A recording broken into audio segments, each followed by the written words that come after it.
going to see my dad often in prison was difficult, and I used to cry at night that I wanted him to get out, and then when he got out, I would cry because I wanted him to go back in, because I didn't know how to have that relationship with him at that point and what being incarcerated had done to him. To be really honest, it was really hard to visit my dad in jail. Like, I really wanted to see him, but it's long car rides and then long lines, and then you're a kid, but you're getting patted down. And then I remember there were like these church pews we had to wait for as they like brought people through. And then I used to go visit my dad at this like very kind of open prison where you could sit at a table with him and hug him and hold him. And then one day we went, and several prisoners had escaped. And so we couldn't go in, and they wouldn't tell us why. And then we went home, and then we saw it on the news.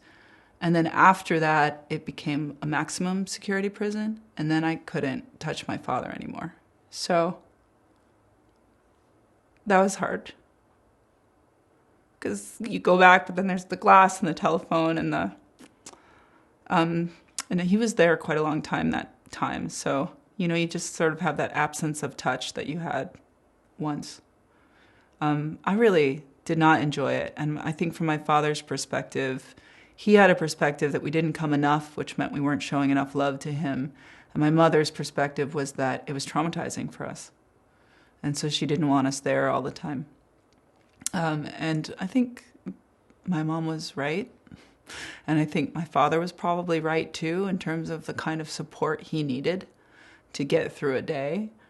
But yeah, those are not my fondest memories of childhood, being in the prisons and sitting and waiting and getting that little tiny bit of time, and then having even the simplest thing as a hug taken away from you. I think what we saw, what he would say that he couldn't show when he was in prison, was the tender side of it, the vulnerable side of it. Like, he didn't do anything initially to end up with the life that he had. Like, the world devoured him. So, but you can't say when you go to jail, like, I didn't mean to end up here, or the world did this to me, you gotta get harder. And I do have a half-sister who I barely know, but one day we had a very long discussion, and she said to me, she's older, she said, Daddy, he's like so soft-spoken, and he's such a pushover, and women walk all over him. And I was like, what are you talking about? Because my dad is like the hardest, toughest, like he pumps iron, like he taught me to lift weights when I was a kid. No one walks over him. His voice fills every space. And I realized for the first time that he became that he wasn't born that. But with my dad is a lot of honesty, because by the time he was able to get sober and reflect on his time in prison, he felt like, you're only as sick as your secrets.